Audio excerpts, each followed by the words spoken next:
done some fantastic work in this area.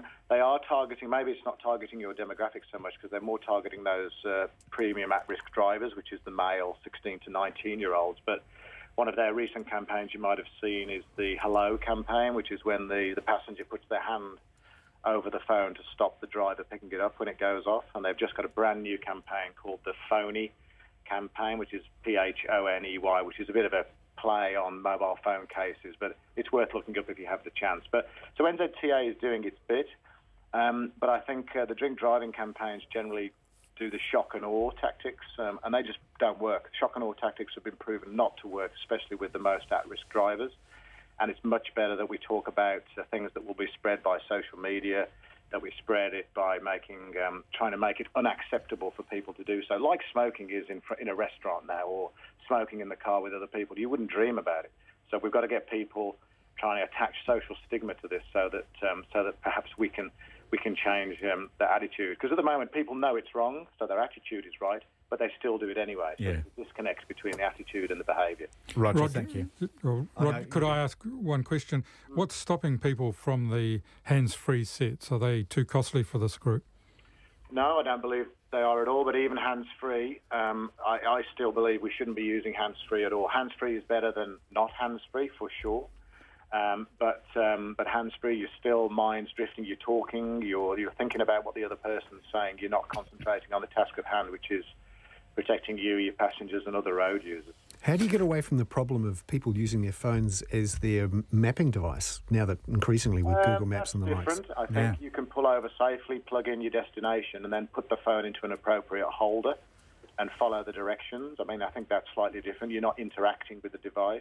You're simply following instructions. So I believe that's slightly different. All right, Roger, thank you very much for joining us too, Roger Venn. You know, the campaign's going to be constant though, aren't they? Because otherwise the temptation is so... this is research quoted in Wired magazine. Those between 16 and 20 are likelier to get into trouble while fiddling with the radio or musical device. Between 21 and 29, you're the likeliest to be involved in crashes when you're reaching for an object inside the vehicle or playing with the nav system. Texting increases the risk of a severe crash by as much as 2,300% for teens, young adults and senior drivers. But middle-aged drivers seem to be somehow better at it. I can see the doubt on your face, but I am just the messenger here. No, I'm firmly in that middle-aged camp, so I'm feeling very superior. If you make roads narrower or line streets with trees, people text less. Just before we go, what's going to happen here, do you think? Donald Trump demanding NFL teams fire or suspend players who kneel during the national anthem. More than 100 players did yesterday or stayed in their locker rooms. Who's going to win this? I think the players will win because he is now toxic as a brand and as a politician, and people will feel emboldened to defy him. Okay. Well, that's certainly the case at the moment. What do you reckon? He's got the numbers against him, with so many African Americans playing the major sports in America. Yes, that's true too. Very well, gentlemen. Thank you very much for joining us. Neville Gibson, always a pleasure to see you. Pleasure, Jim. And Bernard Hickey, thank you, Bernard. Cheers. Same applies to Bernard. And we are back tomorrow. Thanks for your company, everybody. And John Campbell will be along very shortly with Checkpoints.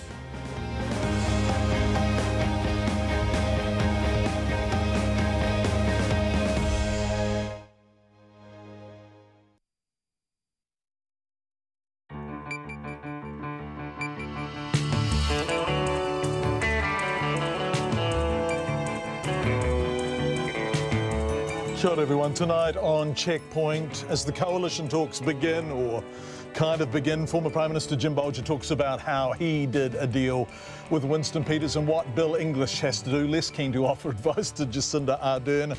Also tonight, Christchurch. How did it vote and why was it slightly different from the rest of the country? 32 new MPs head to Parliament for their induction. We are there. SaveMart boss Tom Doonan sends out health and safety notices to staff and withdraws redundancy plans for union members at his Newland store.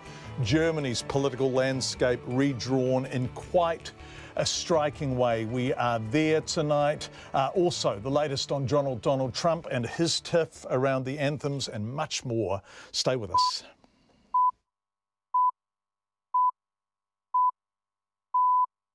RNZ News at 5. Kia ora, good afternoon. Ko Katrina Batanaho. The Labour leader Jacinda Ardern has repeated her pledge that the party will not agree to a referendum on the Māori seats in coalition talks with New Zealand First. Ms Ardern says Labour had worked hard to win all 7 Māori seats in the election and will not then turn its back on Māori. She says the future of the Māori seats is one for Māori to determine, though not through a binding referendum of all voters. And it would be completely contradictory for us to work so hard in those Māori seats to earn the respect of those voters, to then work across them, to then undermine that. So that's why we were clear on that from the very outset. Meanwhile, Jacinda Ardern says she will meet with senior Labour MPs tomorrow to decide who will be on the party's negotiating team. Germany's far-right nationalist party, the AfD, will enter Parliament for the first time and could get as many as 100 seats after the country's national election. Chancellor Angela Merkel's centre-right party is set to remain the country's largest power bloc, with a predicted 33% of the vote, but its support has fallen significantly. The BBC's Jenny Hill reports. There was something rather hollow about the celebrations at Angela Merkel's Conservative headquarters tonight. The Chancellor knew she'd most likely win this election, but it's not the victory she or her party had hoped for. It's the Conservatives' worst election result under her leadership. Angela Merkel must now find coalition partners. She must also persuade her country, perhaps some within her party, that she's the right woman for the job. It's been a long and bruising election campaign. Mrs Merkel may have won, but it doesn't feel like much of a victory. Jenny Hill reporting. Demonstrations against the far-right AfD took place in several cities across Germany after the election. The Justice Minister has confirmed the Crown is considering appealing against the High Court decision that found Tēnā Porta's compensation should be increased in line with inflation. The Justice Minister in the caretaker government, Amy Adams, says Cabinet has not made a final decision but has filed a so-called placeholder notice of appeal. Edward Gay reports. Last month, the High Court ruled Cabinet got it wrong when it decided Tēnā Porta's $2.5 million compensation should not be adjusted for inflation. The Minister's move today effectively puts the case on ice until a new government is formed. Amy Adams says if the incoming government doesn't want to appeal, the notice can be easily withdrawn. However, because the time to file the appeal expires tomorrow, the decision had to be taken today. Tēnā Porta's supporter, a private investigator, Tim McKinnell, says Mr Porta is sad and disappointed by the decision. I tamaki Makoto ko Edward Gay aho. Airlines will be able to use more jet fuel from midnight as Auckland's fuel supply starts to return to normal after repairs to the main fuel pipeline from the Marsden Point refinery. The airline industry says schedules have largely returned to normal, with only 4 international flights cancelled today, and travellers can expect few disruptions this week and into school holidays. The first 1 million litres of jet fuel piped down from the refinery should be available for airlines late tonight. A fuel industry spokesperson says they're lifting the fuel allocation for airlines from 50% to 80% of normal starting at midnight. Puerto Rico is facing a growing crisis in the wake of Hurricane Maria, which has knocked out water, electricity and telephone services and caused severe flooding. Residents of the US territory are also facing shortages of fuel, food and medical supplies. The fuel shortages are of particular concern to medical services, with hospitals dependent on diesel generators. The powerful hurricane claimed at least 29 lives as it ripped across the Caribbean. It's weakened considerably and is heading to the open waters of the West Atlantic. A banking expert says the fee imposed by New Zealand banks on customers who use another bank's ATM are more reasonable than those charged in Australia. Australia's 4 big banks announced yesterday they'll axe the unpopular fee, and banks in New Zealand are being urged to do the same. But David Tripe from Massey University says the $1 transaction fee in this country is lower than in Australia. One of the differences with the New Zealand fee is that it has borne some relationship to cost. So therefore, it's harder to argue that it's unreasonable. So because the New Zealand fee is lower, it may well continue. David Tripe. Kiwi Bank and ANZ have ruled out changes to their fees. It's 5:05. Sport and the Black Caps cricket coach Mike Hesson says there are plenty of places available for the members of the New Zealand A team to fill if they perform well enough on their tour of India. Hesson's named a 9-strong one-day squad for next month's 3-match series in India, with 6 more to be added from the New Zealand A side that's currently touring. All-rounder Jimmy Neesham and batsman Neil Broom have been dropped. One of those hoping to get the call-up is spinner Ish Sodhi, who took a 5-wicket haul for New Zealand A today in their first-class match against India A.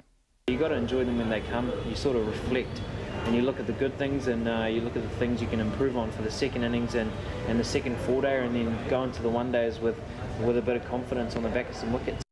Despite Sodhi's effort, New Zealand A still trail India by 109 runs in their second innings.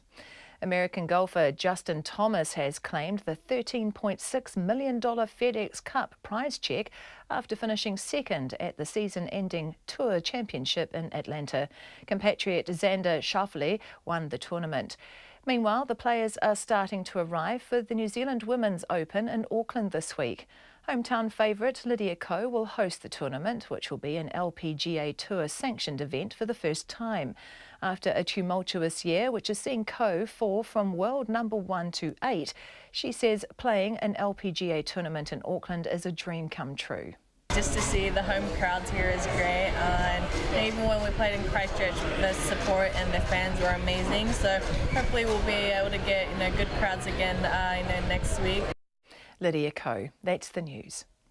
Waiting for Winston. National is the single largest party, but a combination of other parties are numerically larger. So it's equally valid to say that there is a moral justification for 3 other parties. There's a clear indication from the voters about maintaining the direction that National campaigned on to make progress in a coherent, stable government. The current caretaker Prime Minister, I think, has somewhat overreached. Haggling and horse trading. Susie Ferguson and Guy Aspinall morning reports weekdays from 6. Then on 9 to noon, the push for more net zero emitting buildings which generate or supply the energy they need to operate from renewable sources. And after 10, Ted McDonald, aka Barefoot Ted, on the joys of natural running. Join me, Catherine Ryan, on 9 to noon after morning report on RNZ National. Met service weather through to midnight tomorrow, and there are warnings and watches in force for central and southern New Zealand. Northland, Auckland, Coromandel and Bay of Plenty, fine spells, rain developing tomorrow. Waikatutu, Manawatu, including Taupo and Taihape. Scattered rain developing today, then becoming widespread for a time tomorrow with heavy falls and possible thunderstorms. Gisborne and Hawke's Bay, scattered rain tomorrow with gale or severe gale northwesterlies in exposed places. Horowhenua, Kapiti, Wellington and Wairarapa. Rain with heavy falls in the west and possible thunderstorms tomorrow, easing tomorrow afternoon. Gale or severe gale northwesterlies easing tomorrow.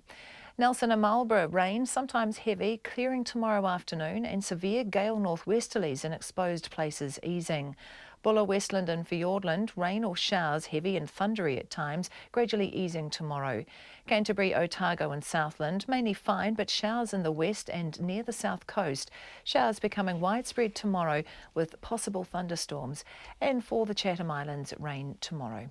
It's coming up to 5:09 and you're listening to Checkpoint. Thanks, Katrina, and thanks everyone for being with us. Coming up on the program tonight, Jacinda Ardern joins us live very shortly. Also tonight, Christchurch and how our second largest city voted, Germany, and the ultra-right-wing Nationalist Party that won almost 1 vote in 8. Also tonight, the Transport Agency releases a long list of options for an alternative route to the Manawatu Gorge. We'll be live tonight at a public meeting in Palmerston North. Very big story in that region. And New Zealand banks are being urged to follow the lead of their Australian counterparts and scrap the ATM withdrawal fee. But we begin tonight with Parliament's 32 new MPs, and given the uncertain election night result, all 32 of them still face the possibility of both government or opposition. Now, politics is matter of fact about mutability. As the newbies arrived, wide-eyed and hoping to change the world, defeated MPs were beginning the process of moving out. But it's the new MPs who remind us of the hopes people enter Parliament with. Here's our political reporter, Demelza Leslie. On provisional numbers, neither National nor Labour can form a government without the 9 seats of New Zealand First. Labour would also need the Green Party, so begin the coalition talks. The National Leader's Office has already been in contact with New Zealand First, and over the next few days the leaders will have their first post-election conversation. Labour has also made contact with Winston Peters' party, although leader Jacinda Ardern says she's yet to speak to him directly. The senior National MP Todd McClay says everyone needs to stay calm during an important period of negotiations. All parties can have to look at what's best for New Zealand. I mean, there'll be a lot of speculation through the media, but there are people around that have been through lots of negotiations. I mean, I've always had a lot of respect for Winston Peters, and I think the next week or two, is going to be an exciting time for the country. Are they going to be tough negotiations? All negotiations are tough, but I think they'll be respectful, and if we can all focus on what's best for New Zealand, I think there'll be a good outcome. The senior Labour MP Grant Robinson agrees that everybody just needs to breathe deeply while the parties figure it out. I think New Zealanders are pretty well used now to the MMP governments taking a little while to form. That's just the nature of the fact that we haven't had a single party government under MMP, and I don't believe we ever will. In many ways, that's what New Zealanders voted for when they voted for MMP. So no, I just think it's a period of time where everybody has to sit down and have a think about how we can pull together a government that is stable. While senior National and Labour MPs were focused on how to best get New Zealand First on side, new MPs of all political stripes arrived at Parliament feeling like it was the first day of school. Labour's new Hamilton-based List MP Jamie Strange was feeling apprehensive. Certainly nervous, but excited at the same time. Certainly very honoured. It's a wonderful opportunity, and I'm really looking forward to it. His Labour colleague, the new Christchurch Central MP Duncan Webb, says he's very excited to be in Parliament despite the sideways rain and strong winds that welcomed him to the capital. I love Wellington. Look at it out there, eh? We put the weather on for you. I've lived in Wellington before, so it's no surprise. Really excited. Parliament's youngest MP in 4 decades, 23-year-old Chloe Swarbrick from the Green Party, says she brings a different dynamic. This was not something which was in the game plan at all, but it's a happy realisation. National's Wellington-based List MP Nicola Willis was also happy to be at Parliament, but nervous about what the counting of the special votes will mean for her. At number 48, she is the last member to come in on National's list and would be the first to go if the party loses a seat. If I have the honour of staying in this position, which I'm really conscious I might not when the special votes are counted, my goal will be to represent New Zealanders, and I want to make a contribution particularly in the area of social policy and in education. 2 new mothers were also among the new MPs. Labour List MP Kiri Shaw's partner had a baby 2 weeks ago, and Willow Jean Prime's 7-week-old girl Henny was in tow. Henny is baby number 2, which means I've got some skills now in terms of that, but I have wonderful whānau support. So I think, this is the House of Representatives, and it should be representative of all of our people at all the stages, that we have in life. National's junior whip Barbara Kuriger is there to help the new MPs navigate their way around and learn Parliament's processes. When I came in here 3 years ago, it's like now I'm an MP, I know what I want to achieve, but how do I do it? And that first week was, how am I going to remember all of that stuff? Just to stay calm, and as they go through, they'll learn the things. You can only pick up so much before you start, and once you're into it, you tend to learn on the job. The Green MP Jan Logie says Parliament is a bit of a rabbit warren. How to get from A to B is really helpful. They may not kind of get it down this week, but it is really useful. And it's about forming a team and having that, being able to get to know where your office is and start thinking about building relationships with people. And those relationships are already being tested as parties jostle to form a government. From Parliament for Checkpoint, Demelza Leslie.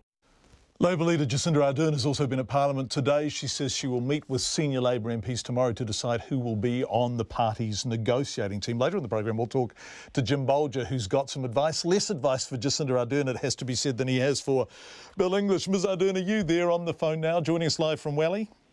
I am, and I can't imagine why Jim wouldn't want to share with me. I guess one of the things he said, and I think this applies to both you and Bill English, is just to quote the old poster, keep calm and carry on. In other words, it will take the time it takes. And I have a sense that both you and Bill English absolutely understand that.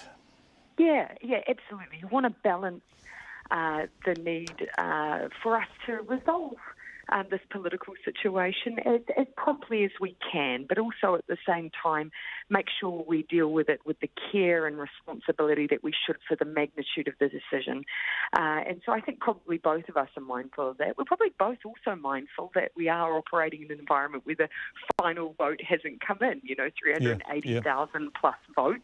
And so making sure that we probably both are running a bit of a tandem process, do the work, but also make sure that we don't go too far before actually the votes are tallied.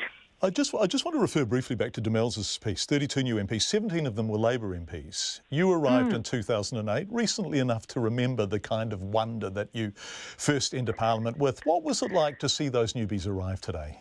I was actually reflecting on that today because this is a bigger cohort than when I came in, and so exceptional to see that we're currently where we are now, but at the same time, of all the parties, we've brought in that largest group, and to see, of course, their enthusiasm and their excitement as they should feel, and as we should all still feel, because the privilege of being one of 120 people that's able to represent your community in Parliament is a privilege.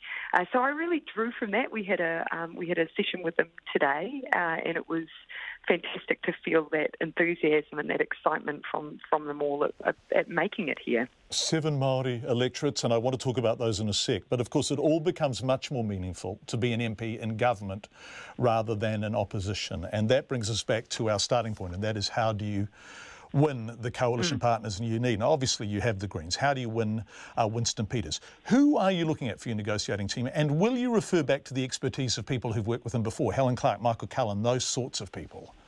Oh, look, and regardless of whether they're sitting around a table or not, I do draw from the experience and expertise of others. I remember, of course, what it was like to be involved in a coalition government. I worked in Helen Clark's office at the time in 2005. We were in that position. So I do draw from that advice. I will, though, however, create a team of our some senior MPs, potentially then with the assistance of a few staff around that. But that team, I do want to go through a process of sitting down with my front bench tomorrow, and also with our party leadership to make sure that we then solidify who it is. But as I say, wider reference group, there's no reason why you don't want to draw on that wider expertise, even if they aren't sitting in the room. Absolutely. Let's talk about the Cuisinart-Rod equation. Now, everyone keeps pointing out that if you add New Zealand First, the Greens and Labour together, you do, just excluding the special votes that have yet to come in, get enough MPs to form a government. But who were New Zealand First supporters voting for? Now, people say, yes, they were voting against the government, but if they'd wanted to vote for Labour, surely they would have done so. Yeah, and you do, and we've had this conversation before about other parties, when there's been surveys of those parties around who it is that they would expect the party they voted for to go into coalition. You sometimes get a sense then of where their support lies. But actually, that's not for me to determine. That's rightly a decision for that party leadership. And so they know that the issues that they campaigned hard on and the things that their supporters want to see them deliver on. And it's up to them to then go into a room and work through who best delivers on those issues for them. Equally, it's incumbent on us to make sure that we maintain the position of the people who voted for us and what they cared most about. So that's for each of us to take to the table and work through. All I know is, of course, you do have a sense of responsibility that if there is a mandate from New Zealanders in the way that they voted, and if they voted against the status quo as it stood was primarily a national government, then it's incumbent on us to work through the ability to form a stable, credible government. That's when people cast a vote, that's the expectation, and that process we're going through now. Let's look at those 7 Māori seats. Quite an extraordinary situation that Labour has them all. Now, New Zealand First said we want a referendum on getting rid of the Māori seats. You are saying absolutely not for negotiation, not going to happen, full stop. We've always said that it's for Māori to decide their representation. And you're not resiling from that? Yeah, absolutely. Not resiling from that. Can I ask you, what is your sense of responsibility to Māori, given that all 7 Māori is significant? What will that mean? Yeah, and that's actually something that I mentioned in my conversation, my introductory comments with our new MPs, that there is a real sense of obligation there. We had, excellent candidates who campaigned hard in those seats on a platform of the things that Labour campaigned hard on, to lift Māori home ownership, to make sure that we had employment opportunities for rangatahi, for young Māori, to improve the health statistics amongst Māori. Those are all issues that we campaigned hard on. Now, look, of course, if you're in government, you're in a position to do something about that, but I will consistently make sure we do everything we can to push those gains regardless of the position we find ourselves in. Jacinda Ardern joining us live from Wellington. Thank you very much indeed for your time this evening. So, what do people want and what do they think will happen? Voters on the streets of Dunedin talk to, in fact, Andrew, we've been throughout the country asking people where they think New Zealand First will jump and what they want them to do. Here's Andrew McRae. He looks like the cat that swallowed the canary. I kind of sometimes think he could be a bit of a loose cannon, just deciding what he's going to do. I think he's a bit too old, actually. Definitely sounds like the kingmaker, good old Winnie. I mean, there's a lot of people around here call him Uncle Winnie. The name on everyone's lips, that of the kingmaker, Winston Peters. The country's now holding its collective breath. Bruce Hosking in Hamilton was anticipating a Labour Greens win, and that's the way he hopes Mr Peters will go. He certainly has a lot of values that square with both the Greens and Labour, so I look forward to that as a possible outcome, but who knows? He's not concerned that having New Zealand First in coalition will turn to custard. I believe he's matured enough to be part of a stable government, whichever side he goes with. Others in Hamilton aren't so confident. I think he's a megalomaniac, an egomaniac, and I think he's only in it for himself. He's going to go with, I'd say, with National. Yeah, because that's his safest bet. I think he will go with National. So it's a foregone conclusion. There was not really any kind of debate about which way he's going to go. He's a National man through and through. Winston Peters lost his own seat of Northland, and on the streets of Paihia this morning, reaction was split. I hope that he goes with National and they form a stable government. I guess Winston's in the prime position now. That's what we're thinking. The government. We're hoping for a government with Labour, NZ First, and the Greens. Labour for the workforce, NZ First to stop the immigration tap, and Greens for the good of the country. I don't want Labour. I prefer him to go with National. In Nelson, people were a little perplexed, but not really surprised. Not impressed, because National shouldn't have got in. What do you think about Winston holding the balance of power? Him? He couldn't hold anything, that fella. What changes? He's done that a few times now, yes. Who do you think you'll go with? That's a good question. I wouldn't have a clue. You don't know which way it's going to go, so you're sort of no better off, really. In Christchurch, the general feeling seems to be that Winston will favour National over Labour and the Greens. Well, you should go with National. They've got 46% of the vote, so it's what just about half of New Zealand wants. It's interesting how it falls down to just one smaller party or one individual so much, but I guess he's sensible in taking his time over it. If I was going to be a realist, I'd say he'd probably go for whoever wines and dines him the best, but it's probably going to be National. Alistair Anderson in New Plymouth is confident that Labour will form the next government. Winston's slogan, had enough. Something like that. Doesn't that say it all? That's where Winston is. He's had enough. Would he go with the Nats into the future? No, they don't have a future. Whoever offers him the most, I think he's going to be Deputy Prime Minister, irrespective of which group that he goes with. I kind of think it's a poison chalice, and I'd rather that the National Government formed a government with him because that man's a lunatic.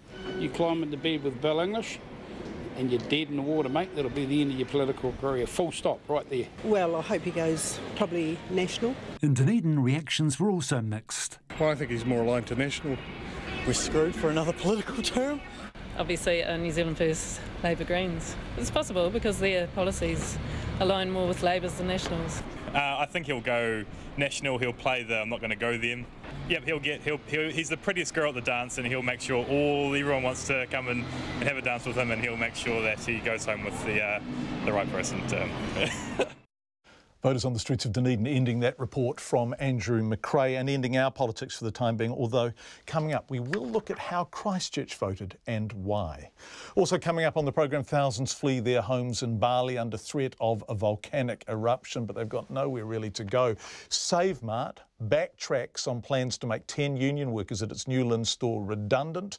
And New Zealand banks are being urged to follow the lead of their Australian counterparts and scrap the ATM withdrawal fee. Don't forget, you can text us 2101, you can tweet us at Checkpoint RNZ, Facebook us, Checkpoint with John Campbell, or email checkpoint@radionz.co.nz, and we do really enjoy hearing from you. 25.5 Germany's political landscape has been redrawn, and for the first time since the Nazi Party in the 1930s, an ultra-right-wing national party will enter the Bundestag. The far-right anti-immigrant Alternative for Germany, or AfD party, has taken more than 13% of the vote, meaning it enters Parliament for the first time and could have as many as 100 seats.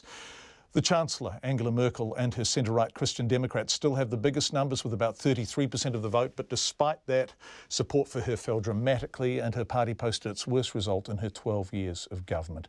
The Social Democrats also took a hammering. Their support fell to a historic low and it came in a distant second. It's now up to Mrs Merkel to put together a coalition government. From Berlin, here's the BBC's Jenny Hill. It's been a frustrating night for Angela Merkel. A brave face, though, for the cameras and for the party faithful.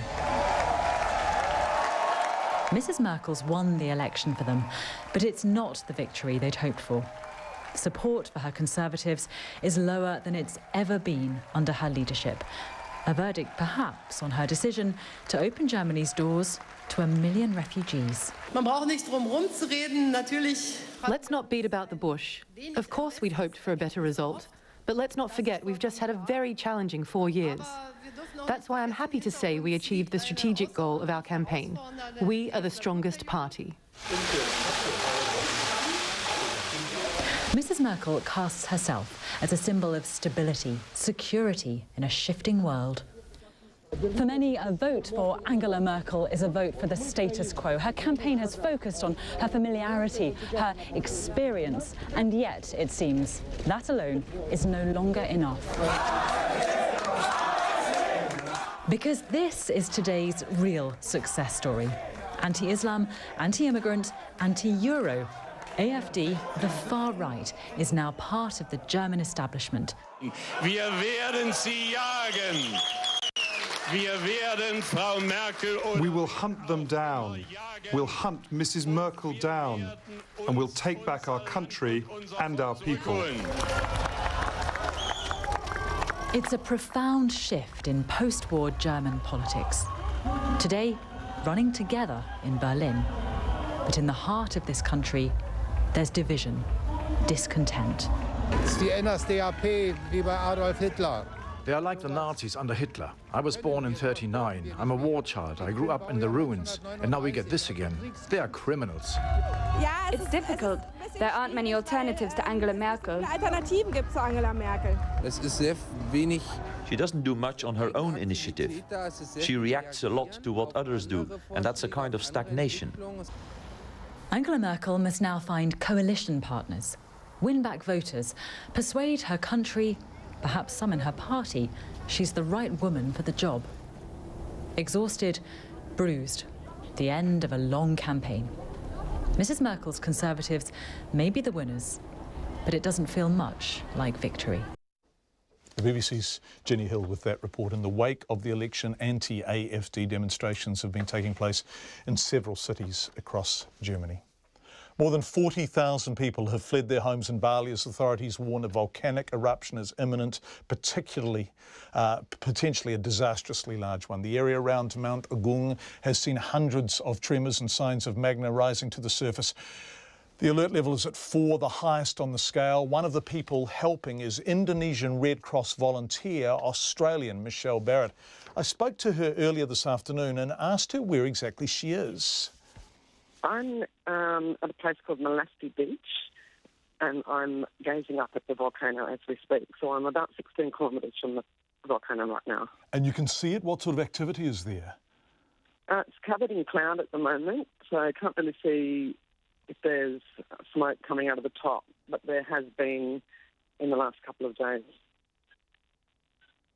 And so there are a large number of people fleeing the area, leaving the area. These are people who didn't have terribly much to start with, right? What sort of condition are they arriving in, and what sort of stuff do they need? Okay, so in the official evacuation camps as of about 10 o'clock last night, there was in excess of 40,000 people.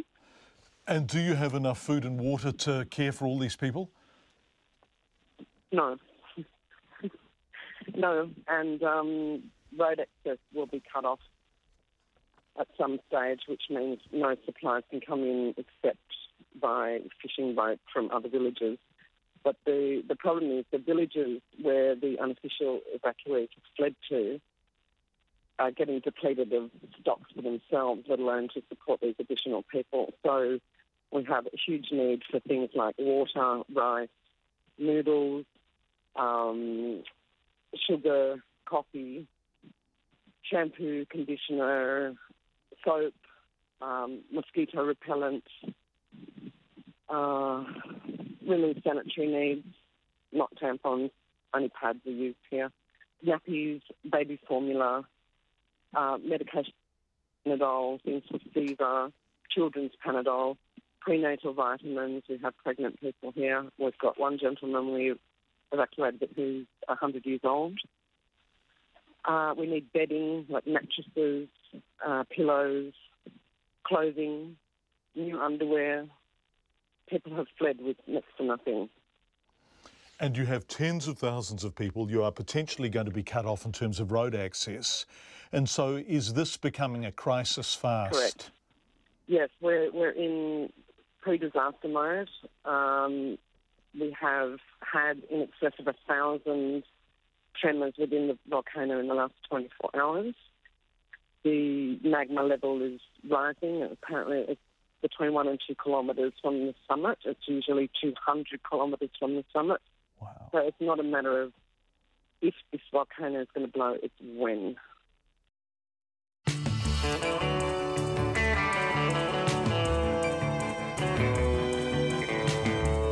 27.5 to 6, you're with Checkpoint on RNZ. Thank you for being with us. Coming up on the program, Christchurch and how our second largest city voted. SaveMart withdraws plans to make 10 workers at its Newlands store redundant. We've covered this at length. Of course, those redundancy plans are being scrapped.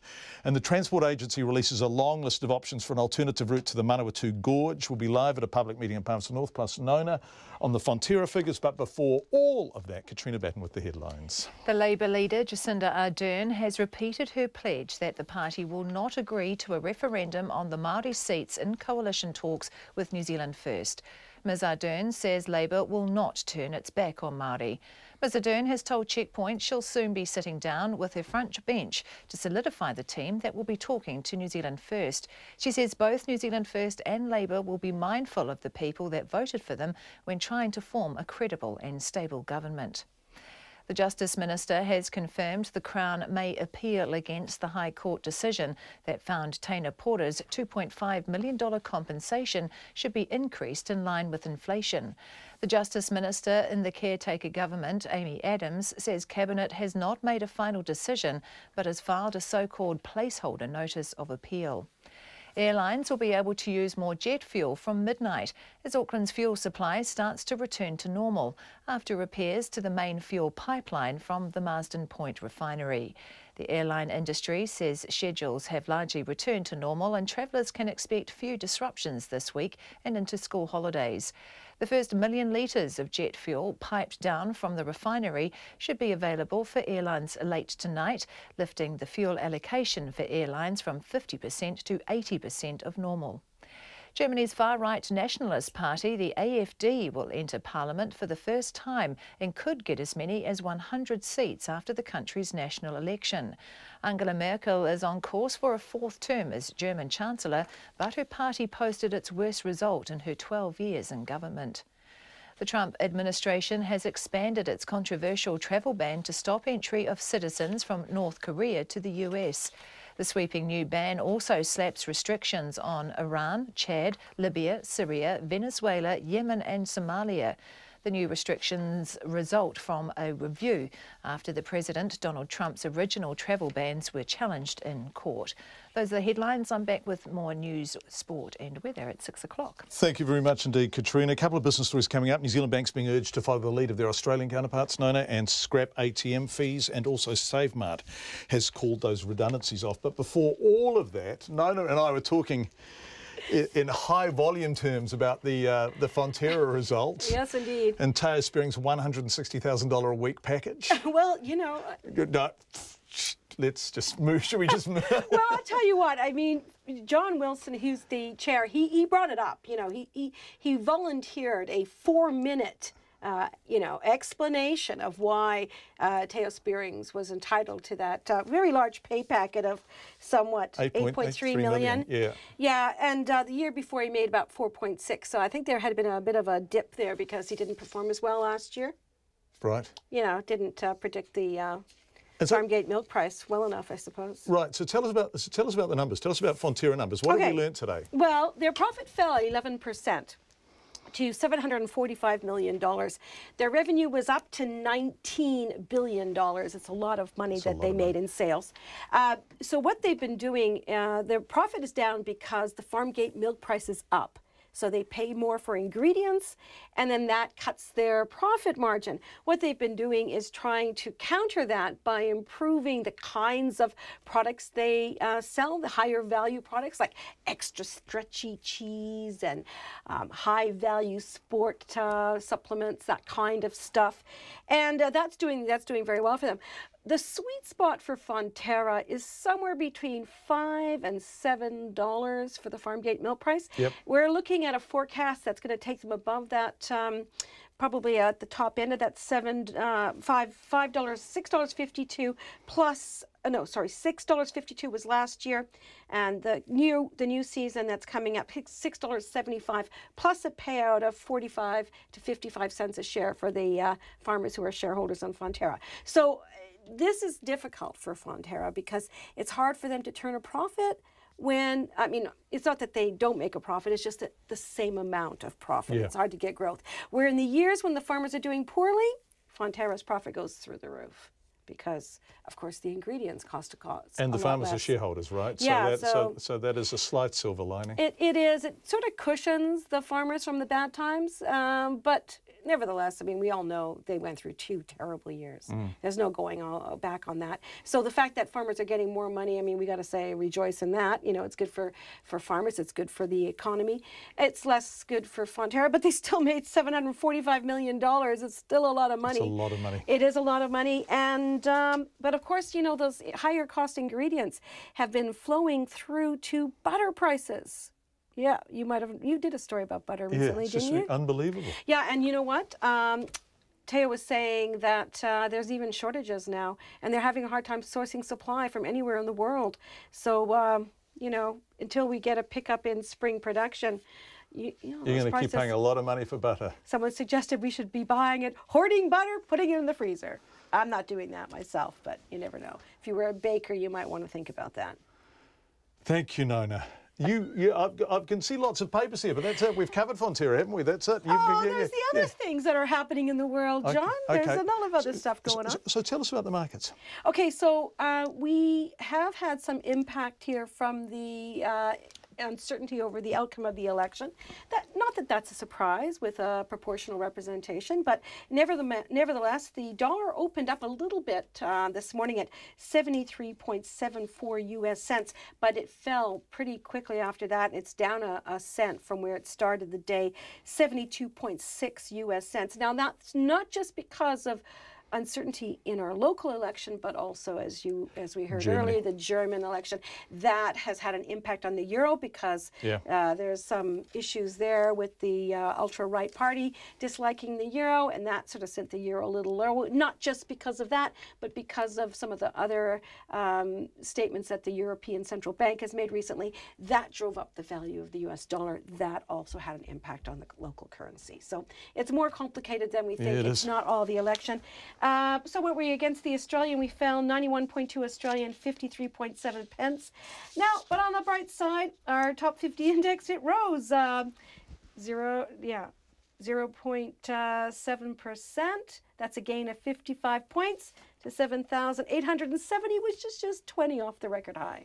Nona Peltier, thank you very much indeed. Let's stay with business. New Zealand banks are being urged to follow the lead of their Australian counterparts and scrap the fee they charge customers who use other banks' ATMs. Now, Australia's 4 big banks announced yesterday they would axe the unpopular charge, with Commonwealth Bank, which owns ASB here, of course, leading the way. Our reporter Sarah Robson has more. When you use another bank's ATM to withdraw cash or check your balance, most banks will hit you with a $1 fee for the privilege of doing so. These people in Auckland's Aotea Square aren't impressed with the practice. I think it's pretty unfair. You know, a lot of countries abroad, they don't charge that, so I don't see why we would have to pay that. Do you go out of your way to find, I guess, your own bank to withdraw cash from? Yeah, definitely, to avoid those charges. It's like $1, right? But I'm not sure if it's $1 per time or $1 within a month. In Australia, the 4 major banks have said that they're going to scrap those fees. Do you think that's something New Zealand banks should do? Yeah, if it's not going to cost them anything, because I don't see how it costs them for you to actually use another bank's ATM. Yeah, pretty cheeky. It's unnecessary then, you know, we shouldn't have it. And when you go to withdraw cash from an ATM, do you go out of your way to try and find your own bank's ATMs? Yeah, I do. Yeah, I look online and find out where the local bank is. Consumer New Zealand's Chief Executive Sue Chetwin says there's no need for the fee. It has been a standard practice, but we have always thought it was unfair. We don't really think that it costs the banks anything, and there's no reason to have these fees. But Sue Chetwin says New Zealand banks are unlikely to get rid of the fee unless one bank moves first, forcing the others to follow suit. The indications are, I think, at this stage that they don't want to do it, but it would be great from a consumer perspective that we were treated the same in New Zealand as what Australians were being treated by the same bank owners. Massey University banking expert David Tripe says banks hit customers with a fee because the card issuing bank is charged by the bank that owns the ATM for providing the service. So if, for example, you use a Westpac card at an ATM that's owned by the ANZ incur a cost. That cost it was originally estimated at somewhere around 50 to 60 cents, and what's ended up happening is that cost has been recovered by the imposition of a charge on the cardholder. Mr Tripe says the fee being charged in Australia was much higher than the fee in New Zealand, so it didn't bear much relation to the cost. One of the differences with the New Zealand fee is that it has borne some relationship to cost, so therefore it's harder to argue that it's unreasonable. So because the New Zealand fee is lower, it may well continue. RNZ approached all the major banks and asked them whether they would consider scrapping the fees. Westpac said it was looking at the developments in Australia with interest, and it needed to consider the charging arrangements between banks in New Zealand, which are very different to those in Australia and more complex. Kiwi Bank said it had no immediate plans to change the fee, but it reviews its fees and rates all the time. ANZ said only a relatively small number of customers choose to use other banks' machines, and they could avoid fees by using their own bank's ATM and withdrawing cash with EFTPOS purchases. ASB said it regularly reviews its products and services in response to customer preferences. TSB Bank said it has a long-standing policy not to charge its customers for using another bank's ATM, but it doesn't appear any other New Zealand banks plan to instate a similar policy anytime soon. Mō te hōtaka o te ahi ko Sarah Robson, aho. A decision to make 10 staff at an Auckland Save Mart store redundant has been withdrawn after the workers came to Checkpoint to complain about health and safety. Save Mart sells recycled clothing collected from the Blue Child cancer clothing bins, but some Newland workers told us people also dump rubbish or clothing, glass, even dead animals in the bins, and they're banned from wearing gloves when sorting through the bales. Since then, Checkpoint has spoken to more than 50 workers from Save Mart stores throughout the country who all describe very similar working conditions, discoveries in those bales and no gloves. Save Mart owner Tom Doonan has refused to be interviewed by Checkpoint but has continued to maintain gloves are provided. Graham McKean from First Union is representing the Newland staff. I asked him what has changed since Friday. Late Friday afternoon, I had an email come through from the company and they have informed us that they have now stopped the redundancy process and all the union workers are now going to retain their full positions. That's quite extraordinary. Does that happen very often?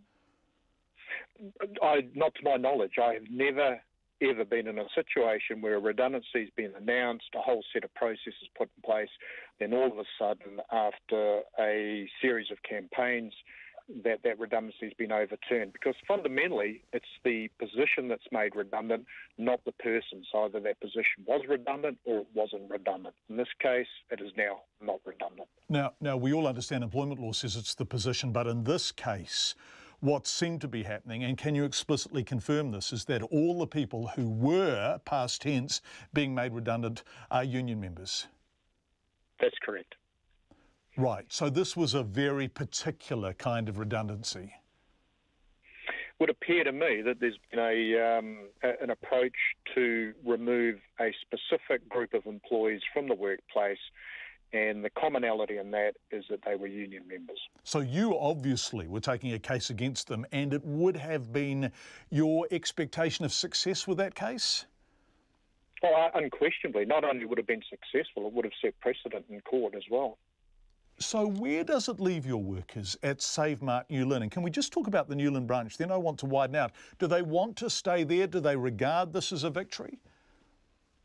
Okay, so one thing I don't want to do is start waving the flag and say what it is a victory. What it is been successful so that the union members retain their employment. Now, it's been a bruising pathway and both parties to the relationship have been damaged. So my approach now is to try and improve that relationship so that the union members are getting good representation and we have a good relationship with the company. Will they get gloves? Let's hope they get gloves. Yeah, most certainly. That'll all be part of the conversation. Okay, so not only do they get their jobs back that they were losing, they will also get an improvement, a material improvement in health and safety conditions.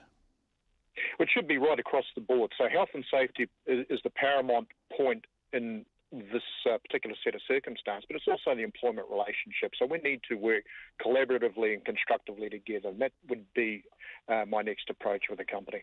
Obviously, we've talked a lot about gloves on Checkpoint. What else do they want? The next step for me now is to look at their employment conditions. So we've gone and discussed the health and safety side of things. It's now the employment relationship that they have with the company and the terms and conditions within that relationship. So I think it's appropriate now to meet and talk with the company to say you've done incredibly well over the last couple of 3 decades. There's been a lot of money gone through the company's coffers, and it would be more than fair and reasonable for that money to be passed around in a little bit more even-handed manner. Okay, you are representing the workers at the Newland branch. Obviously, we have heard since we've started covering this story from workers throughout New Zealand. Are you representing them too, or if they don't belong to the union, they are still on their own? We have a couple of other members outside of the Newland branch. Primarily it has been the Newland branch, but if there's workers in Save Mart in New Zealand listening to this now and they would like representation and good working conditions, contact First Union and we will be able to organise someone to pop in and visit you and to represent on your behalf terms and conditions that will be more favourable. Graham McKean from First Union just confirming the redundancies that we've been covering at length are off. 11.5 to 6. It was an MMP election, of course, the country's 8th, but there were some striking electorate stories, none more so than all 7 Māori seats going to Labour, spelling the end of the Māori Party as a parliamentary force. In Wellington, Ohariu went to Labour after the departure of Peter Dunn. Hutt South went to National after the departure of Trevor Mallard to the list. Northland ousted Winston Peters. Nelson didn't oust Nick Smith. And in Christchurch, voters reminded us again that there are issues there the rest of the country simply doesn't grapple with, rebuilding a large city after destructive earthquakes. What did the voters of Christchurch tell the rest of us? I asked some of the people they elected. Hello, Duncan speaking. Is that the new MP for Christchurch Central? It is. It's John Campbell. Nice to talk to you, Duncan. How are you? Marvellous.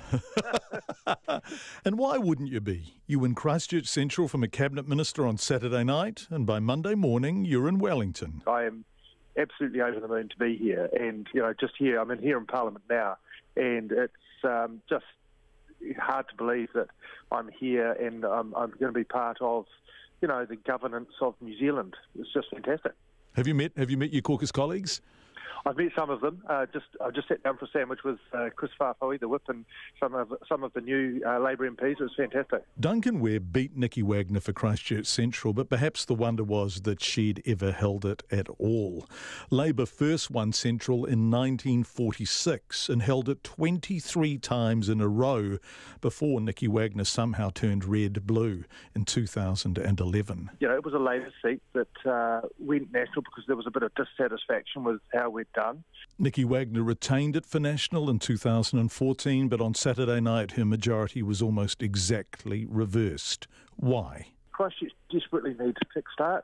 There's a whole lot of work that's not been done, and I think New Zealand as a whole has lost sight of that. In other words, and we'll hear this from both National and Labour MPs in our second largest city, on the ground there was a sense that 2 races were being run, big picture nationwide politics and very specific, very local post-quake issues. Christchurch Central in particular has got some massive challenges. I mean, there are huge tracts of land which the government has set aside as development precincts, but there's nothing on them. They're just bare land, and we absolutely need to get onto that. So, I think there's just massive challenges ahead. Yes, and Christchurch politics have a double impact. There's the big campaign stuff, tax cuts versus increased social spending, that kind of thing.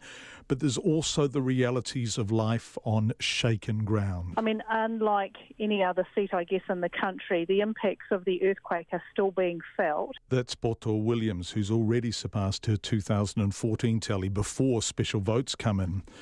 Christchurch East first voted Labour in 1922, and the abbreviated history of the electorate aside, it hasn't stopped since. This is a red zone in more ways than one. We're transitioning, I guess. We're a community in transition, but we are still holding on to a lot of hurt. And I think there needs to be, some kind of process to get us through that, to be able to put that behind us and to then have a hopeful outlook. In short, Christchurch East was devastated by the earthquakes. Large swathes of it were red zoned, and campaigning here is very particular. It is a slightly different campaign to some of the other parts of the country where big issues have really kind of grabbed people's attention. They have here too in Christchurch East, but we are still looking at the very micro and the very personal way people live their lives. It's 7 years since the first quake, over 6.5 since the big February one, and out east there's now a second wave of impacts too. It's double whammy where we're looking at poor quality repairs and people still kind of, nearly 7 years on, there is still some resolution to be held. So Central and East swung to Labour, but drive north and northwest to an urban-rural electorate that's only 21 years old and was first held by Labour's Mike Moore. And here, something very different took place. For the electorate vote, I'm really humbled to get the support of the electorate.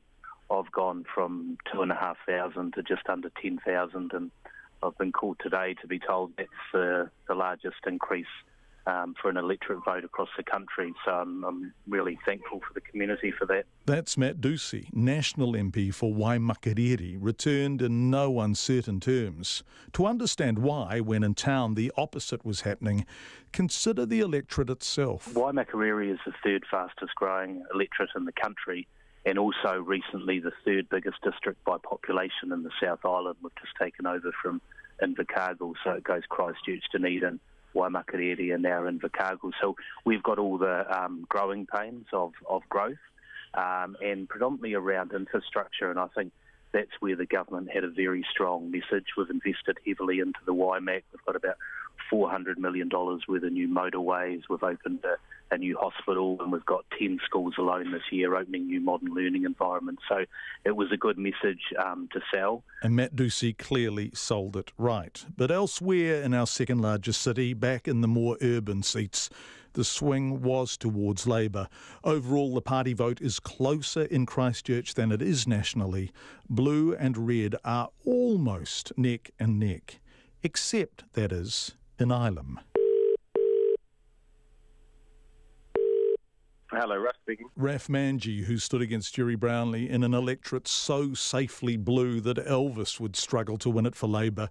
Formed in 1996, it's never been held by anyone other than Jerry Brownlee. I absolutely agree with people who told me that I was crazy. But Raf Manji had a point to make, and as an independent who received over 7,000 votes, it didn't entirely fall on deaf ears. No, I think this is the highest independent vote since MMP. That's what some MMP guru tells me. So what does a man who's been a councillor, finance spokesperson for the council, an independent challenger in a safe national seat, and a master's graduate in international law and politics from the University of Canterbury make of what the election told us about Christchurch? What message does he think Christchurch sent? There has been a big shift. So if you look at the party vote in Christchurch, in 2014, National was about 46%, Labour was 25%. There's been a big shift. So National now down to about 42%, Labour's up to just under 40%. So there has been a shift from National to Labour. Now, the message that is sending to the next government is, hello, you haven't done a great job in Christchurch. You've done an okay job. There hasn't been a lot of discussion in this election, sadly, about really what has gone on in Christchurch. The blueprint needs a review. The city's strategy and vision needs a reset. And so whoever the next government is, I do expect them to come down here with an open mind and say, right, what do we need to do here? Raf Manji. A long-time supporter of Tēnā Pora says the caretaker government's decision to reserve its right to appeal his compensation reeks of political cynicism. Last month, the High Court ruled Cabinet got it wrong when it decided Tēnā Pora's $2.5 million compensation should not be adjusted for inflation. The minister's move today effectively puts the case on ice until a new government is formed. Former police officer turned private investigator Tim McKinnell, who was so influential on obtaining a release and the compensation, says the decision is just the latest in a long line of injustices that Mr Pora has suffered for nearly 25 years. Our Justice reporter Edward Gay filed this report. I guess Tēnā was naively hoping that the really strong decision that came out of the High Court was going to be the end of it for him, and today we found out that that's not to be the case, and so he's disappointed, he's sad, he wants to have this over, he doesn't want to have to keep fighting, he's had to fight every step of the way, and that continues today. What do you make of this decision being made post-election instead of pre-election? Well, I think it's a political convenience. It's probably a pretty unpopular decision, and the position that the national government seems to be taking is that it's a holding position. They're preserving the legal position for any incoming permanent government. I reject that. The Labour Party's already made it clear what their view is, so the only position they're preserving is their own. They could have come out and made a decision before the election, though, couldn't they? Very much could have made this decision before the election, and that, I would argue, would have been the right thing to do. A lot of people are interested in this case, and to hold it until the first working day after the election, I think, reeks of cynicism. What's your message to the government then, caretaker or otherwise? Tēnā Pora has suffered an injustice for almost 25 years. Today's a continuation of that injustice. It's terribly disappointing for him. We just want this to be over. We think the judge's decision was very clear, and we just wish for the inflation adjustment to be made and for Tainer to be able to get on with his life. Tim McKinnell talking a short time ago to Edward Gay. Just before we go to the news, which is about 1 minute 20 seconds away, an Australian man has been filmed riding a train by clinging onto the windscreen wiper outside of the moving carriage in Perth. In video taken by passengers in a moving car along Mitchell Freeway, the man is seen with his body pressed against the windscreen of the back of the train while one hand is holding onto the windscreen wiper. It really is a staggering piece of stupidity. The train was moving at speeds of 110 kilometres an hour. Australian police detained the 23-year-old after the train arrived at the next station, according to local media. It's about 45 seconds away from news. Lots of feedback coming in on butter. And this from Kate in Christchurch is pretty representative because, as Kate says, the untold story of the high butter prices is the increasing use of palm oil products in everything from biscuits to pastry to everything in between. We need to hold our producers accountable for their ingredient choices, even if it means we pay more at the end. Thank you, Kate, and thank you for your feedback. You can, of course, email checkpoint@radionz.co.nz or text us on 2101. After the news, we're going to go back to the coalition negotiations and how you win Winston Peters. Jim Bolger, who's done it, has some advice.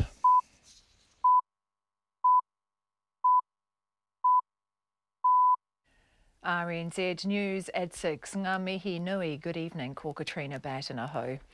Senior Labour MPs will meet tomorrow to decide who'll be on the party's coalition negotiating team. The government is currently in caretaker mode and on provisional numbers, neither National nor Labour can form a government without the 9 seats of New Zealand First. Labour would also need the Green Party. The Labour leader, Jacinda Ardern, says she's already spoken with the Greens leader and will make some calls to New Zealand First later this week once she has a team in place. Oh, look, we'll be reflecting on the way negotiations have successfully been conducted in the past, but my expectation is that we'll have a team that will speak one-on-one as a team to team, and that's how things have been conducted in the past. Jacinda Ardern says she'll name her front bench tomorrow. A long-time supporter of Tainer Porter says today's decision from the caretaker cabinet is the latest in a long line of injustices. He received $2.5 million compensation for the 19.5 years he spent in jail after being wrongfully convicted of rape and murder. But last month, the High Court ruled Cabinet got it wrong when it decided not to adjust the amount for inflation. The Justice Minister in the caretaker government, Amy Adams, today filed a so-called placeholder notice of appeal. She says the decision had to be made today because the time to file an appeal expires tomorrow. A former police officer and now private investigator, Tim McKinnell, says the decision reeks of political cynicism. He's disappointed, he's sad, he wants to have this over. He doesn't want to have to keep fighting. He's had to fight every step of the way, and that continues today. Tim McKinnell says the decision should have been made before the election. A huge viaduct going through the Manawatu Gorge is one of 13 proposals to open up the choked transitway in the central North Island once and for all. The gorge, a major link between east and west, has been blocked by several slips over the years and was closed indefinitely after a huge landslide in April proved too dangerous to fix. The viaduct is the most dramatic option of 13 presented by the transport agencies to residents in meetings starting about now. There are also 2 options involving tunnels, one 10.5 kilometres long, the other 6 kilometres long. The other alternatives involved roads winding through the hills to the north or south of the gorge. None of these options have been recosted. The 13 proposals will be narrowed down to a short line by October. Fonterra is defending the skyrocketing of its chief executive's $8.3 million pay packet for the year, up nearly 80% from last year. Teo Spearings was paid $4.6 million last year, slightly less than in 2015. The Fonterra chair, John Wilson, says Teo Spearings' base salary did not increase from last year, but his bonuses did. He says short-term and senior executive incentives were met, which brought in about $2 billion of cash and working capital. Clearly, these numbers, while they are high from a New Zealand perspective, and we absolutely respect and understand that, from an Australasian and from a global perspective, which is the nature of our business, they're actually still well within the bands of what those global executives earn. The Fonterra Chair, John Wilson. The German Chancellor Angela Merkel has won a fourth term in office, but will have to build an uneasy coalition to form a government after her Conservatives lost support and are surged by the far right. Projected results show the anti-immigration Alternative for Germany won 13% of the vote, which will bring a far-right party into Germany's parliament for the first time in more than half a century. Mrs Merkel's Conservative bloc will still be the biggest in Parliament, but with just 33% of the vote, its support has slumped to the lowest since 1949. Mrs Merkel will have to cobble together a tricky three-way coalition with a pro-business group and the Greens. Airlines say things are starting to return to normal as Auckland's fuel supply increases. The main fuel pipeline from the Marsden Point refinery to Auckland has been repaired after damage was found almost 2 weeks ago, but it's still operating below capacity. Thousands of travellers have had their flights cancelled or rescheduled at Auckland Airport, with airlines forced to ration fuel and fill up at other ports.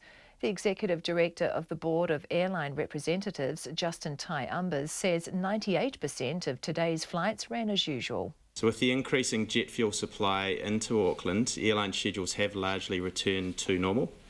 So the increased fuel allocation to 80%, which will take effect at midnight, is welcomed by the airlines.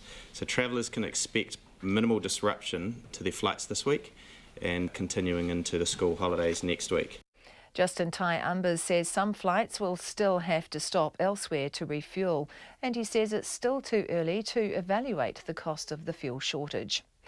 Authorities in Sri Lanka have arrested a man for allegedly trying to smuggle gold and jewellery weighing up to 1 kilogram hidden in his rectum.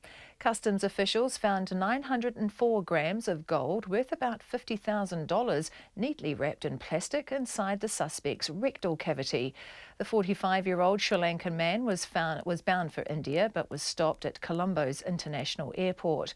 A customs officer says the man was spotted because he was walking suspiciously. It is 6:05. Sport, and New Zealand's elite rowers have made a strong start to their World Championship campaign in Florida, with all 6 boats in action on day 1 qualifying for quarter or semi-finals. Lightweight single sculler Matt Durham, the men's pair of Thomas Murray and James Hunter, and the lightweight double of Zoe McBride and Jackie Kiddle all won their heats. Single sculler Robbie Manson also progressed after coming second, while the men's quad and men's 4 advanced after a second and third place respectively. The All Blacks are soaking up the sights and sounds of Buenos Aires as they prepare for this weekend's Rugby Championship clash with Argentina. A win would secure the trophy for the defending champion New Zealanders. The atmosphere in Argentina is typically South American, with vocal and colourful crowds proving quite the contrast to your typical All Blacks home match. Hooker Dane Cole says it's a unique experience soaking up the Latin American experience. There was a big group of them at the Taranaki at the game, and after we'd finished, it was like a soccer atmosphere. They were partying and singing and dancing, which was pretty cool. It's pretty unique. We don't really get that at home, the way they celebrate and cheer their team on. So no, I reckon it's awesome. It's a different atmosphere playing over here. It's like a big party, so I think it's pretty cool. Dane Coles and the Highlanders have announced Canterbury head coach Glenn Delaney will be their new defence coach for 2018 following the departure of Scott McLeod. That's the news. Tonight on Nights, the round-the-world adventures of Anne Johansson. She's from Sweden and she's halfway through a trip which has so far included, among other things, a solo cycle across the Australian desert. Well, this week's after-dinner scientist is our botanist Beck Stanley, who wants to discuss the insects that pollinate plants in Aotearoa, because there's more to Kiwi life than the birds and the bees. On Nights, mixing our metaphors with me, Brian Crump, after the news at 7 on RNZ National. Met service weather through to midnight tomorrow. Warnings and watches are in force for central and southern New Zealand. Northland, Auckland, Coromandel and Bay of Plenty. Fine spells today. Rain developing tomorrow. Waikato to Manawatu, including Taupo and Taihape. Scattered rain developing today, then becoming widespread for a time tomorrow with heavy falls and possible thunderstorms. Gisborne and Hawke's Bay, scattered rain tomorrow with gale or severe gale northwesterlies in exposed places. Horowhenua, Kapiti, Wellington and Wairarapa, rain with heavy falls in the west and possible thunderstorms tomorrow, easing tomorrow afternoon. Gale or severe gale northwesterlies easing tomorrow. Nelson and Marlborough, rain, sometimes heavy, clearing tomorrow afternoon and severe gale northwesterlies in exposed places easing. Bulla, Westland and Fiordland, rain or showers, heavy and thundery at times, gradually easing tomorrow. Canterbury, Otago and Southland, mainly fine but showers in the west and near the south coast. Showers becoming widespread tomorrow with possible thunderstorms, and the Chatham Islands, rain tomorrow. It's just gone 6:09 and you're listening to Checkpoint. Thank you very much indeed, Katrina Batten. National and Labour are putting the wheels in motion to enter talks with New Zealand First Leader Winston Peters as they vie to form the next government. Bill English reckons it could take several weeks to work out a deal with New Zealand First after National won a commanding lead over Labour in Saturday's election. But of course, MMP is about building coalitions. Labour, remember we spoke to Jacinda Ardern an hour ago at the top of the program. It hasn't given up hope of stitching together its own deal with Winston Peters, with Jacinda Ardern insisting the majority of voters want a change of government. Now, former National Prime Minister Jim Bolger negotiated the first ever MMP government with Winston Peters back in 1996. Word was at the time that a fair amount of Scotch was involved during those talks. Rumours are always abound on these types of occasions. It was really Winston myself had to do it. I mean, I said earlier in this recent campaign that to negotiate successfully, you have to respect, you have to trust the other side. You have to be able to put past differences in the past, leave them in the past, and look at what you can do together going forward. Because what you're talking about is forming a government for the future, not to relitigate the past. And there are some attitudinal barriers that have to be crossed, and that's why nobody should expect these negotiations are going to be done in a hurry. I mean, the media should relax, if we can put it that way. There's not going to be any early results. The serious negotiations won't start until the writs are in and the final numbers are known. So it's a matter of careful, patient work and the rebuilding of trust and respect. It's really interesting to look at the discussion around the ascendancy or moral authority of the party that got the most votes. Now, people have talked about that as a convention. There is no convention. There's no constitutional convention whatsoever. But will the fact that the Nats got 10% more, let's set aside specials for the time being, be playing on Winston Peters' mind? Will that be an issue? Well, I think it automatically gives the party with the majority votes, and this time it's a very, very clear majority for the National Party and authority, that can't be gained any other way. After all, the two parties campaigned.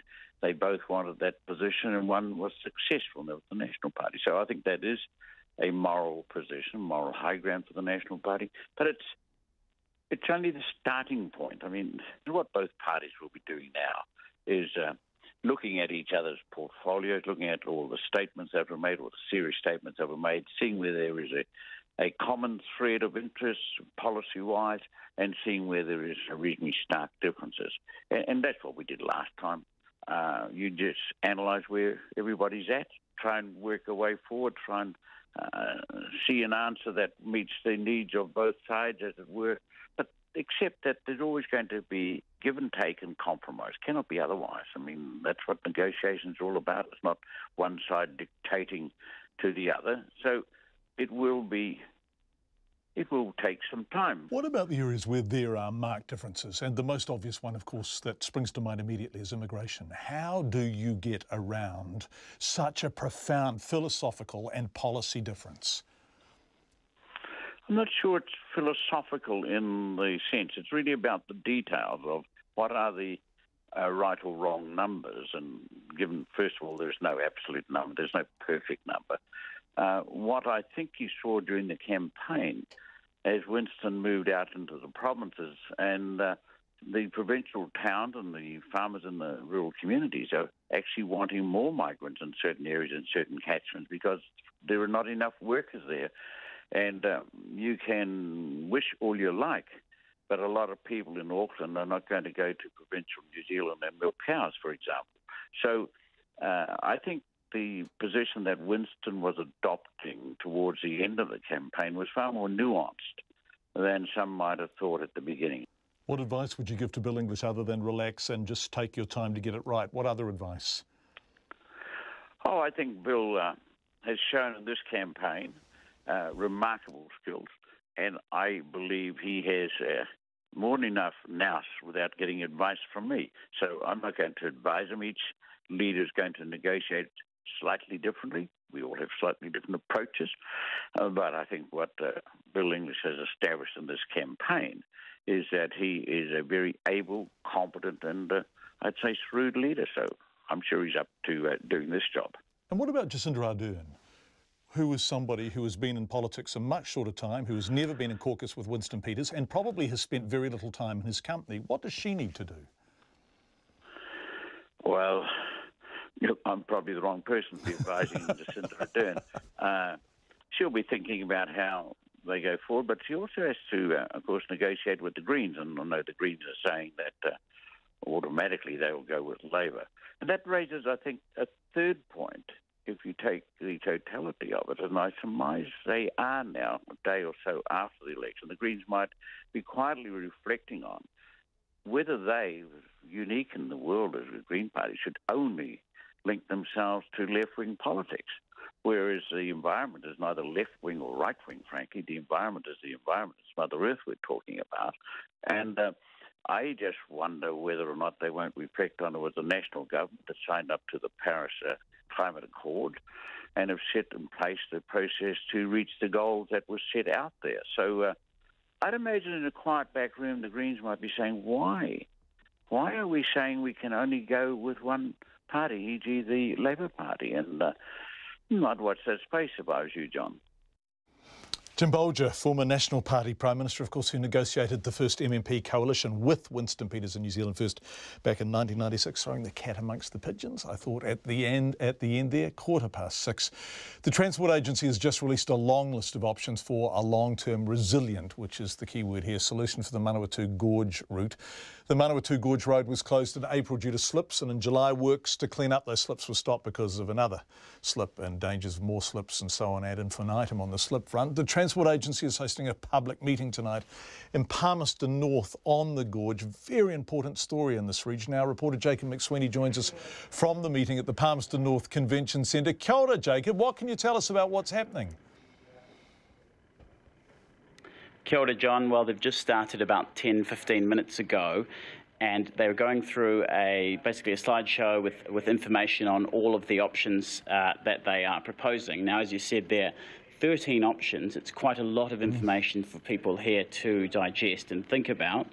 And I mean, public meetings, they've been the norm for NZTA in the area on this option. In July, we had a couple of meetings in Ashurst and Woodville, and they got quite testy, quite fiery. People were very unhappy with, basically in Ashurst, people were unhappy with trucks and other cars roaring through on, basically it was a new State Highway 1 through there. It's usually sleepy town.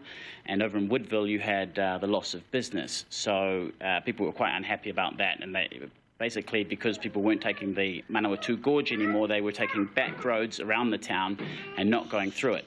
Now, hopefully for them, there are some options here. Ross Ironson, he basically wants them to take a look, have a read through, and go online and to give their feedback as to what they think of these options.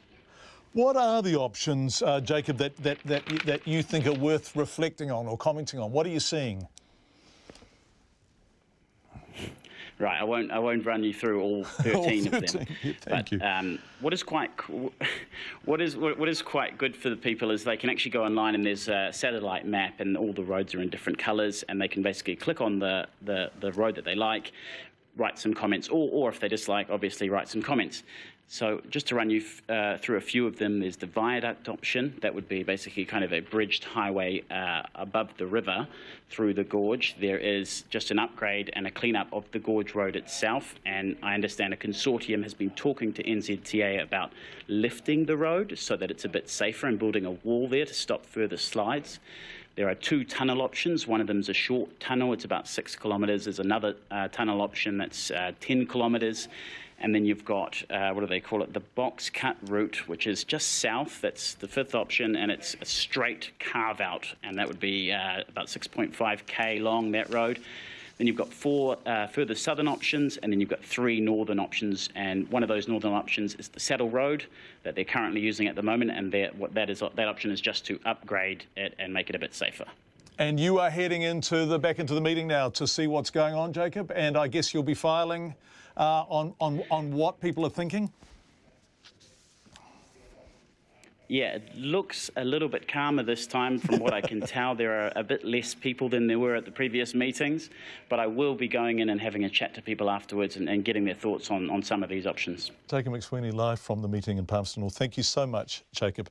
13 options, some of them very, very expensive, but the absence of that gorge route is entirely problematic. It is 19 minutes past 6. An unprecedented wave of sports protests is spreading in the United States, fuelled by the President Donald Trump. Every NFL game in the country earlier today saw some form of protest, with players either dropping a knee, sitting, or even refusing to come out of the locker room during the playing of the national anthem.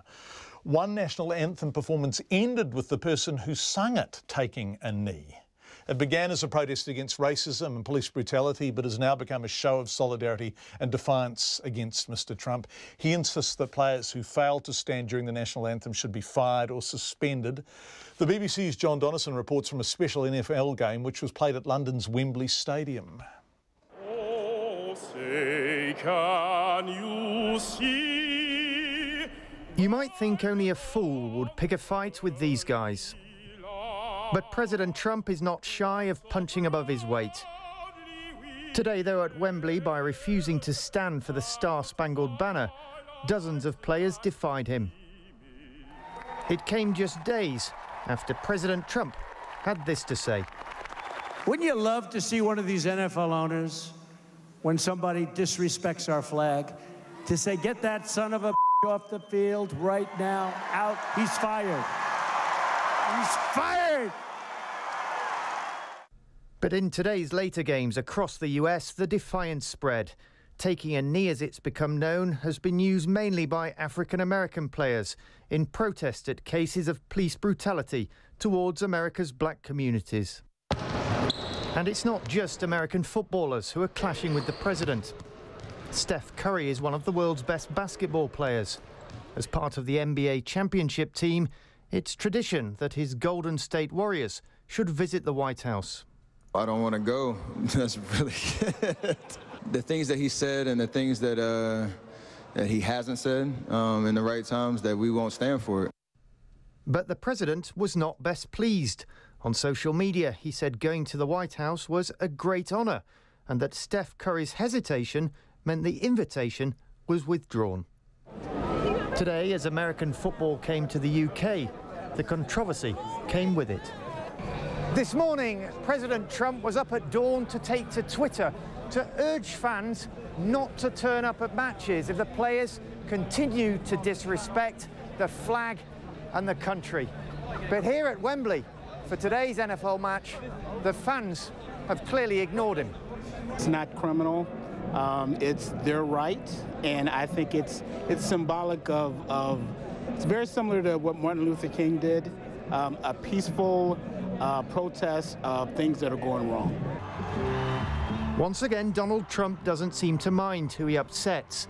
By stirring up controversy on issues such as nationalism, patriotism and race, he's playing to his base. And from many of them, he still gets a standing ovation. That report from the BBC's John Donnison. The Wellington City Council is proposing a revamp of the controversial cycleway in Island Bay. The compromise is a new dedicated cycleway between the footpath and the curb at the same height, allowing cars to park up against the curb, costing about $4 million. But local residents are still not happy. Te Anawa Hurihanganui reports.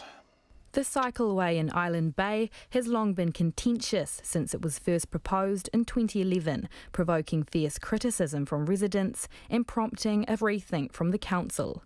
It's now promoting a dedicated cycleway built between the footpath and the curb at the same height as the curb, with cars parking alongside. The road will be widened to 3.5 metres in each direction, and unmarked parking will be restored along the length of the parade. The Deputy Mayor and local resident Paul Eagle praised the proposal, saying it will benefit residents, cyclists and businesses in the area. Car parks go back in where they were taken out around the dairies, and essentially we've left the main strip, so where businesses were concerned about losing trade, and around the medical centre where those needing to get help could get to it easily. Those angle parks have gone back in there. A cycling advocate, Patrick Morgan, agrees, saying the new layout is a sensible compromise. It's closer to what we call a AAA design, which is suitable for all ages and abilities. For a start, it's continuous through the shopping area, and we've never had that before. It also extends the door buffer zone from 60 to 90 centimetres, making the design even safer. But the Island Bay Residents Association is unhappy. The association and local business had wanted a return to the original design, with the cycleway put back to the roadside of parked cars, which the council has rejected. Its president, Vicky Greco, isn't convinced by the new option, saying the new layout is still unsafe, particularly for children and pedestrians. The community stated they wanted the cycleway on the roadside of the cars, on the outside of the cars, and it doesn't give back the big wide parade which people have asked for. She says the association is willing to take legal action in order for their voice to be heard. We're not going to give up our fight. We will continue to fight for what the community want. We will meet with the community first. Before we announce exactly what that is, we will get advice first. The new layout is expected to cost about $4 million, with a further $2 million set aside to reseal the road once the project is completed. The new plan will go before the council this week, before a final decision is made. For Checkpoint, ko te aniwa Hurihanganui aho. 6:25. The demise of the Māori Party aside, political coverage since Sunday morning has been focused almost entirely on the four major parties. Who got what percentage of the party vote, who will manage to strike a deal with Winston Peters, all the stuff that we have in fact been discussing tonight. But who got the most votes, the least votes, the largest majority? And was there really a party who didn't want any votes at all? Zach Fleming investigates. No matter which way you look at it, Roberta Wessex might be this election's biggest loser. Just 14 people voted for her in Wellington Central, the least of any candidate in any electorate. But that's also 14 more votes than she wanted, because Miss Wessex is one of 3 candidates that ran for NAP, or Not a Party. It has no policies and encourages people not to vote. Though at least one person is unimpressed, a comment on her party profile page today reads, "So disappointed in myself after being misled to vote for you in Wellington Central. I didn't have time to research any policies of any party, so I just went by the name. To find out that NAP had nothing to do with taking a nap whenever you wanted means I've wasted my vote. I thought I had found my home, my niche in the political landscape. Gutted Gary of Wellington." Miss Wessex nor NAP responded to interview requests, so here's Richard Good, who ran in the Mana electorate, speaking via YouTube. Remember that a single vote, i.e. yours, never makes a difference anyway. Ironically, 76 people voted for Mr. Good. There were 55 candidates across the country that pulled in less than 100 votes. 5 of them were in Tauranga alone, and 22 of them got less than 50 votes. Some of the parties they represented you've probably never heard of: the Money Free Party, the Human Rights Party, the Communist League, the Logic Party, and God's Own NZ. It was very much a two-horse race. 70 of the 71 electorates were won by either Labour or National. The 71st was Axe David Seymour in Epsom, who won because National told its supporters to vote for him. Mr Seymour pulled in more than 13,000 votes, which is more than his party. Only 11,000 people ticked ACT despite these numbers. I want to mention our 41 candidates up and down this country. Over $850,000 given to this campaign. 580,000 direct mail letters. National nabbed 41 electorates, Labour 29. And of the 21 won by landslides, margins of 10,000 or higher, only 3 went Labour's way. The biggest winner, National MP for Rodney, Mark Mitchell, more than 17,000 votes ahead of Labour's Maya Lubick. The closest race, Ohariu, vacated after United Future's Peter Dunn bowed out. Former Police Association President Greg O'Connor won it for Labour, just. Not even 700 votes in front of National's Brett Hudson. That should be enough for him to be safe, though, while the 300,000 to 400,000 special votes that are yet to be counted will change the party vote. It's unlikely any electorate results will change. For Checkpoint, Zach Fleming. Almost an end to Checkpoint for tonight. Lots of feedback. Jim Bolger suggesting the Greens should go with National. No one from the Greens is suggesting that. It's coming a bit from the Tory side of the spectrum, but Libby emailed in saying, I so enjoyed someone finally mentioning that the environment is not a Labour issue and that perhaps the Greens could refocus themselves on their environmental mandates instead of every other policy, and in doing so gain an enormous amount of support and be able to partner with any government they choose. Why does it take politicians so long to catch up with their constituents and the general public? Well done, Jim Bolger. Watch this space, which is what Jim Bolger was saying too. Watch this space.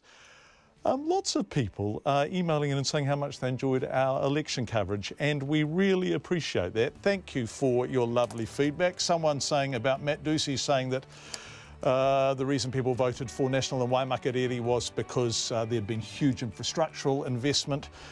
Quite a few people disputing that. Ken, you disputed in terms that are magnificent to read, but I don't think we can share them on air.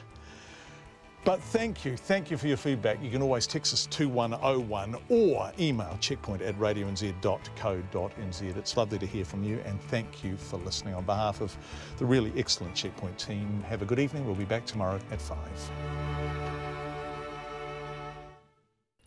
RNZ News headlines at 6:30. A huge viaduct going through the Manawatu Gorge is among proposals to keep the slip-prone route open.